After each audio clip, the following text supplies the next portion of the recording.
We're here today on realagriculture.com. We're at the Tiffin conference in Lethbridge. Right now we're joined by Gary Morton of Morton Horticultural Associates out of Coldbrook, Nova Scotia. Welcome today, Gary. Good morning. Okay, Gary, you are going to talk to the group today about value-added agriculture. Please elaborate on that. Well, what I'm looking at is I'm looking at talking to the people today about ways that they can put more profit in their pocket, more dollars in their pocket, looking at opportunities within agriculture that maybe they haven't looked at before, thinking a little bit different, getting out of that commodity thinking that pretty much everybody's been trained into thinking over the years. Commodity thinking equals sameness, which means that basically we're competing on price. Once we're competing on price, it's all on volume, and we don't really always win in that case. Right. So it's difficult for many farms. So what I'm looking at here is how do we make ourselves different? How do we stand out in the crowd? How do we do that so that the consumer can recognize that? So right away, some people may get skeptical and say, well, how am I supposed to vertically integrate?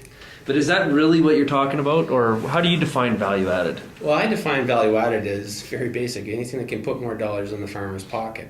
That could be further processing for some people. It could be moving up the value chain and integrating into some of the other roles. It could be the distribution functions. It could be having your own retail outlet if that's what you want. It could be just looking at your product in a different way and going after a market that you never did before. People tend to focus onto the retail sector, for example, but there's also the food service sector, which supplies institutions, and they need products in a different way. But really the opportunity is in the gaps that other people aren't doing. Some opportunities are just missed out there because they're either too big or too small for other companies, or they're not interested in it. Do you think, whether we're in Canada or the US, do you think we focus on being value added enough? I think in Canada, we tend to let other people value add their product for us instead of doing it on the farm. That's probably historically something the whole country does. We tend to send our resources away. Somebody else value adds it, gets the most benefit out of it, and in some cases it comes back here and we buy it again. Now that worked maybe when we had a low Canadian dollar, right, and we could just rely on exporting, but things have obviously changed. Sure. Okay. Yeah, so it's really now when farms are pressured into looking at our old markets aren't there like we thought. We need to look at some new ideas. What do we do? How do we look at it different? And the thing with value adding is you start to think about your product a little different than a commodity. Like, my product isn't necessarily for everybody. What's the market segment that it could go into? Who could be interested in buying this product? Who's willing to pay a little bit more? What would I have to do so that they pay a little bit more? Is there an industry in agriculture that you can think of that really does or a segment of agriculture that really does a good job of value adding?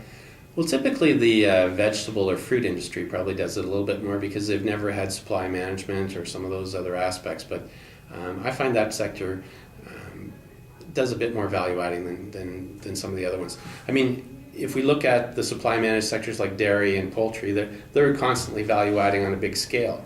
But on a smaller farm scale, I think the other businesses have probably done a little bit better job. So some farmers would right away suggest that the people that are in fruits and vegetables, people that are in export soybeans, right, are able to value add because those products are much closer to the consumer than, say, if I was growing canola or wheat. Right. Wheat is a different ballgame altogether. We're going to get on that, but let's just say canola. Right. So how those are pretty difficult commodities to value add. Yeah, and it's tough once you get to a commodity to try to value add. It usually means that people are trying to find a different crop that they can grow a smaller acreage on, that they still can do the other thing but get a higher value out of maybe that smaller crop. And you've seen that with things like lentils and specialty herbs and spices, and in the grain sector probably more than anything. But when you're looking at value adding, it can be a challenge. There's no doubt about it. It's not for everybody, and you need to explore it for your farm and just see how it might work. Okay, Gary, thank you very much for joining us today, and wish you all the best luck at the conference. Yeah, thank you.